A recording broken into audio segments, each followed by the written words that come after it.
नमस्कार तपाईहरुलाई स्वागत छ नेपाल अनलाइन स्कुलको युट्युब च्यानलमा र आज हामी क्लास 10 को कम्पलसरी म्याथमेटिक्स को ओल्ड क्वेशन सोलुसन गर्न गइरहेका छौं जहाँ हामी सेट 8 को ग्रुप A का क्वेशन्सहरु हेर्नेछौं। यो भिडियो हेर्नु भन्दा अगाडि तपाईहरुले सेट 1 देखि सेट 7 सम्मका सम्पूर्ण ग्रुपहरुको भिडियो हेर्न सक्नुहुन्छ आफ्नै युट्युब च्यानल नेपाल अनलाइन स्कुलमा। सो सुरु गरौं हामीहरुको यसको ग्रुप A को क्वेशन्सहरु के छ हेरौं।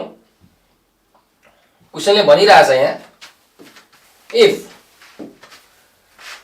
initial population of any place is m0, initial population is कति m0, त्यस्तै population after t years is mt, population after t years is mt, rate of annual population growth rate is r%, express mt in the terms of this m0 t and r है। ल हेरौ क्वेशनले के भनिरहेछ एकदम सजिलो छ, formula मात्रै लेख्ने हो। त इनिशियल पपुलेसन के छ, इनिशियल पपुलेसन कुनै पनि ठाउँको इनिशियल पपुलेसन भनेको सुरुको पपुलेसन कति रहेछ m0 रहेछ है त। त्यसपछि पपुलेसन आफ्टर t इयर्स यानी कि फाइनल पपुलेसन कति रहेछ mt रहेछ mt। टाइम कति, टाइम भनेको त्यही t इयर्स, टाइम भनेको हामीलाई छ t इयर्स। त्यस्तै गरिकन rate, growth rate, population growth rate कति छ, ग्रोथ रेट छ r% एनुअल पपुलेसन ग्रोथ भनिरहेछ। एनुअल भनेको के हो, हरेक वर्ष, यानी कि r% पर एनम अथवा पर इयर भनेर लेख्नु पर्यो। क्लियर हो। अब तपाईले लेख्नुस् एउटा फर्मुला छ, final population is equal to initial population into 1 r/100 को पावर t। अनि यहाँ के हुन्छ प्लस, किनकि पपुलेसन ग्रोथ रेट दिइरहेछ, बढिरहेछ, त्यही भएर प्लस, यदि घटेको भए माइनस, जेनरली बढ्छ नै हैन। ल यति हो है, यसरी तपाईले लेख्नु भयो भने सकियो। mt in terms of m0 t and r, mt m0 t र r को टर्ममा लेख्यो, यही भयो आन्सर। नेक्स्ट बाजु what is the area of equilateral triangle having length of equal side x centimetre भनिरहेछ। एउटा इक्विलेटरल ट्रायंगल छ अरे, इक्विलेटरल ट्रायंगल भनेको बुझ्नुहुन्छ तीनटै साइड के भएको इक्वल भएको। यदि त्यस्तो खालके ट्रायंगल जसको तीनटै साइड इक्वल छ त्यसलाई हामी भन्छौं समबाहु त्रिभुज, यानी कि इक्विलेटरल ट्रायंगल भनेर भन्छौं। अब इक्विलेटरल ट्रायंगलको यहाँ के भनेको छ, लेन्थ अफ इक्वल साइड भनेको x सेन्टिमिटर दिइरहेछ है, x सेन्टिमिटर छ अरे, यो पनि x यो पनि x हो। सो हामीलाई के थाहा छ भने हेर्नुस् है त, लेख्नुस् length of side is equal to x centimetre. के निकाल्नु भनेको छ, एरिया निकाल्नु भनिरहेको छ, एरिया। सो एरिया भनेको कति हुन्छ, area A is equal to what, हामीलाई थाहा छ, we know area of equilateral triangle, area of equilateral triangle के हुन्छ √3/4 इन्टु साइड को square, √3/4 into length of side यसको के हुन्छ स्क्वायर हुन्छ। So area is equal to √3/4 a भनेको x स्क्वायर हो, x स्क्वायर। अब यसको यहाँ सेन्टिमिटर दिएको छ भनेपछि एरिया के हुन्छ सेन्टिमिटर स्क्वायर हो, यति हुन्छ है। √3/4 x स्क्वायर अनि सेन्टिमिटर स्क्वायर यसको युनिट, यो लेख्नुस् है। यो सेन्टिमिटर स्क्वायर तपाईले लेखेपछि यो एउटा सेन्टिमिटर स्क्वायरले धेरै रोल खेल्छ टिचरलाई एकदम इम्प्रेस बनाउनलाई। ल स्क्रिनशट गरौँ, नेक्स्टमा जाउँ। 11 इन्टु a को पावर 0 यसको मान कति हुन्छ भनिरहेछ है। अब त सजिलो क्वेशन हो है, तर पनि एउटा कुरा नयाँ कन्सेप्ट तपाईलाई दिन्छु। सो 11 इन्टु a को पावर 0 भनेको कति हो 1 हो।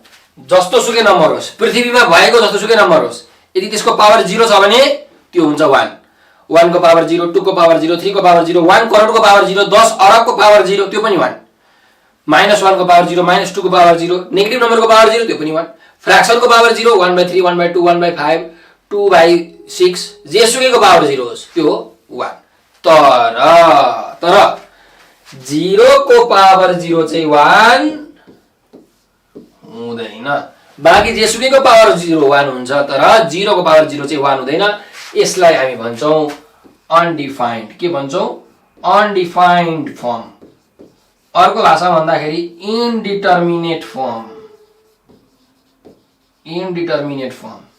भनेको डिटरमाइन गर्न नसकिने के थाहा नै पाउन नसकिने इन्फिनिटी भनेको कति हो थाहा छ त्यस्तै 0/0 भनेको कति हो थाहा नै छैन यसलाई हामी भन्छौँ इनडिटर्मिनेट अथवा अनडिफाइन्ड फर्म भनेर क्लास 10 मा अप्सनल म्याथमा तपाईको लिमिट एन्ड कन्टिन्युटी भन्ने कुरामा तपाईले पढ्नुहुन्छ थोरै र क्लास 11 मा एकदम डिटेल रूपमा म्याथमेटिक्समा तपाईहरुलाई पढाइ हुन्छ लिमिट एन्ड कन्टिन्युटी भन्ने च्याप्टरमा डेरिभेटिभमा ल सो यसको भ्यालु कति भयो 11 भयो सक्यो हैन 11 * 1 भनेको 11 भयो a को पावर 0 भनेको कति हो 1 11 * 1 1 क्लियर यो त सजिलो क्वेशन थियो है नेक्स्ट मा छ write name of quartile which divides the continuous data below 25%। अब यहाँ हेर्नुस् एकदम महत्त्वपूर्ण कुरा छ तपाईहरुले जुन पढ्नुहुन्छ नि क्लास 10 को कम्पल्सरी म्याथमा विशेष गरिकन तपाईहरुले पढ्ने भनेको विशेष गरी तीनटा कुरा हो यसबाट धेरै क्वेशन सोधिरहेको छ फर्स्ट क्वार्टाइल सेकेन्ड क्वार्टाइल र थर्ड क्वार्टाइल सेकेन्ड क्वार्टाइललाई अर्को भाषामा मिडियन पनि भनिन्छ त त्यो कसरी आयो एक्जिस्टेन्समा हेर्नुस्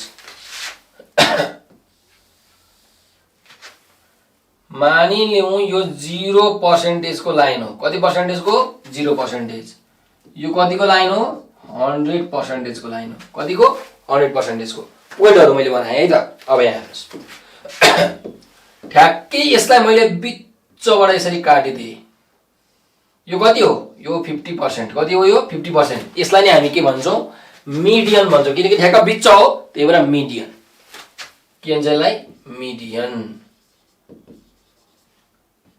यो मिडियन हो अब हेर्नुस् यति भागलाई पनि म ठ्याक्कै बिचबाट काट्दिन्छु यो यति भागलाई पनि ठ्याक्कै बिचबाट काट्दिन्छु अब यो ठ्याक्कै कति भयो 0 र 50 को आधी कति हो 25% 25% 50 र 100 को ठ्याक्क बिचमा कति पर्छ 50 + 100 / 2 गर्नु ठ्याक्कै 75% आउँछ यहाँ 75% हो यसलाई हामी भन्छौं फर्स्ट क्वार्टाइल यसलाई के भन्छौं यो पोइन्टलाई हामी भन्छौं फर्स्ट क्वार्टाइल यसलाई हामी भन्छौं थर्ड क्वार्टाइल त्यही भएर यो मिडियनलाई अर्को भाषामा सेकेन्ड क्वार्टाइल पनि भनिन्छ यस्तो हो खासमा हेर्नुस् त तपाईले कतिवटा यहाँ सेतो लाइन देखिराख्नु भएको छ एउटा दुईटा तीनटा चारटा देखिराख्नु भएको छ छैन तीनटा फर्स्ट क्वार्टाइल सेकेन्ड क्वार्टाइल र थर्ड क्वार्टाइलले यो 100% को लाइनलाई चार भागमा डिभाइड गरिरहेछ चार भनेको के हो क्वाड यिनीहरुलाई हामी के भन्छौं क्वार्टाइल भन्छौं किनकि चार भागमा यिनीहरुले डिभाइड गरेको छ नेपालीमा यिनीहरुलाई चतुर्थांश भनिन्छ यानी कि चारवटा अंशको एउटा अंश हो त्यही भएर चतुर्थांश भनिन्छ यानी कि क्वार्टाइल भनेर भनिन्छ त्यही भएर यसको नामकरण यहाँबाट नर्नु भएको है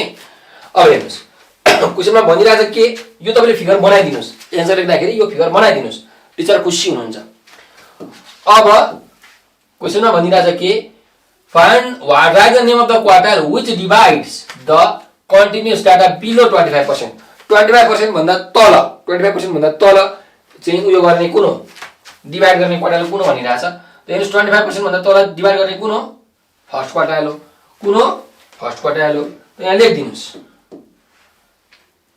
एन्सरमा यो फिगर पनि बनाउनुस् र एन्सरमा पनि के लेखिदिनुस् भने the quartile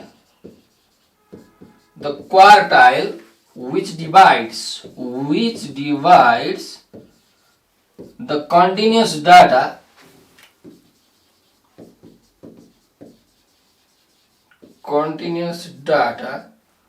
below 25% is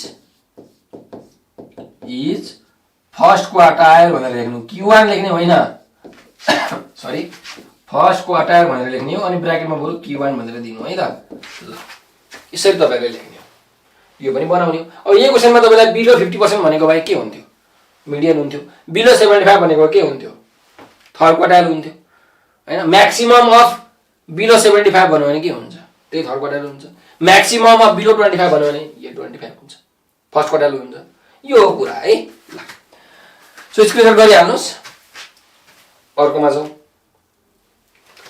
3 नम्बरमा write the relation between the area of a rectangle and a triangle standing on the same base and between same parallel lines हेर्नुस् एउटा रेक्टेंगल र एउटा ट्रायंगल को रिलेसन पत्ता लगाउनु भनेको छ एउटै बेसमा छ अरे एउटै बेस कुन छ यहाँ हेरौं तपाईलाई म देखाइदिन्छु एउटै base PC sorry PQ rectangle र ट्रायंगल र लाइन PQSR छ है त सो हेर्नुस् यो एउटा बेस हो एउटा के हो यो एउटा बेस हो कमन बेस हो PQ यहाँबाट एउटा ट्रायंगल पनि छ एउटा रेक्टेंगल पनि छ ल सो अर्को एउटा लाइन रहेछ SR भन्ने अर्को के रहेछ SR भन्ने अर्को माथिको लाइन रहेछ योसँग ठ्याक्कै प्यारलल योसँग ठ्याक्कै प्यारलल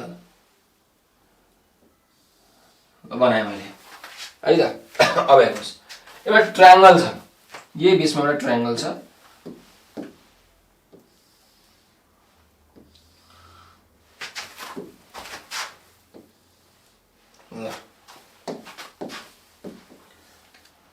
ट्रायंगल एउटा भयो। अब अर्को एउटा रेक्टेंगल पनि चाहियो है त। रेक्टेंगल भनेपछि ठ्याक्क सिधा है।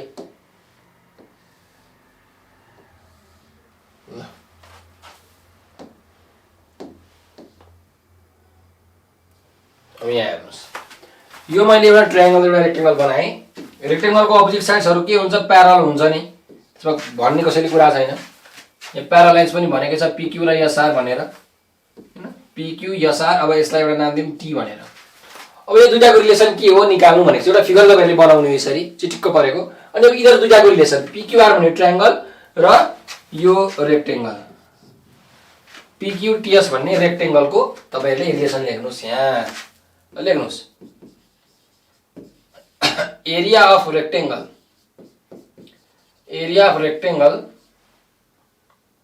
PQTS is equal to 2 times area of triangle के हुन्छ PQR। यो रिलेसन हो है, यही हो रिक्वायर्ड रिलेसन। तर यति लेख्न पाइदैन, तपाईले यहाँ रिजन लेख्नुपर्छ। के लेख्नुपर्छ? रिजन लेख्नुपर्छ। के कारणले हो त यो भनेर।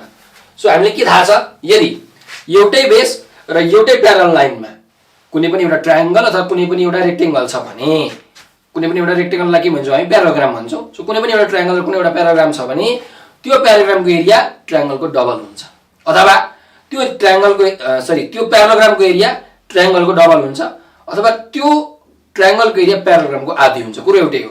कि त प्याराग्रामको डबल हुन्छ भन्नु पर्यो ट्रायंगल भन्दा, कि त ट्रायंगलको आधी हुन्छ भन्नु पर्यो प्याराग्राम भन्दा। कुरो एउटै हो है। सो तपाईले यहाँ के लेख्नु पर्यो? यहाँ अब हेर्नुस्, the area of the parallelogram ब्रैकेटमा रेक्टेंगल लेख्दिनुस्।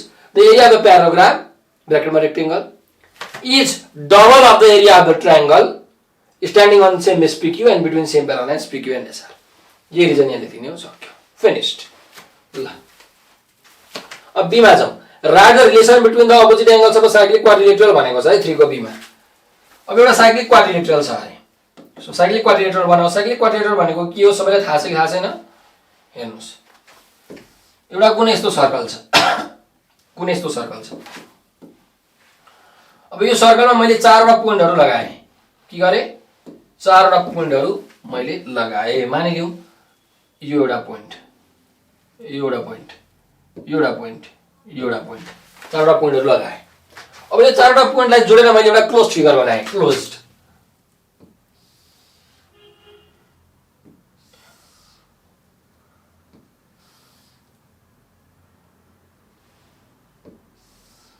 हो, एउटा क्लोज्ड फिगर बनाए। त यसलाई हामी के भन्छौं? साइक्लिक क्वाड्रिलेटरल भन्छौं है। ल यसको नाम पनि मैले दिए PQRS। विद्यार्थीहरुको कस्तो हुन्छ नि बानी, हेर्नु है, यहाँ बानी म देखाइदिन्छु। यहाँ PQ लेख्ने, अनि यहाँ R लेख्ने, यहाँ S लेख्ने। यसरी कहिले पनि हुँदैन, नाम लेख्न पनि आउनु पर्छ हामीलाई। PQ त्यसपछि R आउँछ यहाँ, अनि S आउँछ यहाँ। यसरी लेख्नुपर्छ जहिले पनि नाम लेख्दाखेरि। ख्याल गर्नु, ABCD लेख्दाखेरि ABCD अथवा ABCD एउटा फ्लोमा लेख्नुपर्छ के। ल अब रिलेसन के हो भनेर भनिरहेछ त। रिलेसन तपाईले लेखिदिनुस्। The opposite angles of a cyclic quadrilateral are supplementary. The opposite angles of a cyclic quadrilateral are supplementary. Cyclic quadrilateral are supplementary. यसरी लेख्दिनु है त। विद्यार्थीहरुले जेनरली के गर्छन् भने नि, यो आन्सर यति मात्रै लेख्छन् के, यो फिगर बनाउँदैन। यो फिगर बनाउनु भनेको प्लस पोइन्ट हो।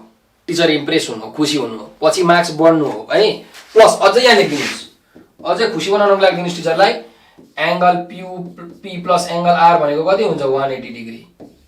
सिमिलरली एंगल Q र एंगल S भनेको जोड्दाखेरि पनि कति हुन्छ? 180 डिग्री। फिगर बनाएपछि लेख्न पाइयो नि, दैट इज भनेर लेखिदिनुस्। यो एंगल P र यो एंगल R जोड्दा के हुन्छ? 180। यो र जोड्दा के हुन्छ? 180 भनेको सप्लिमेन्ट्री भनेको त्यो रहेछ भन्ने कुरा यहाँ बुझियो नि त।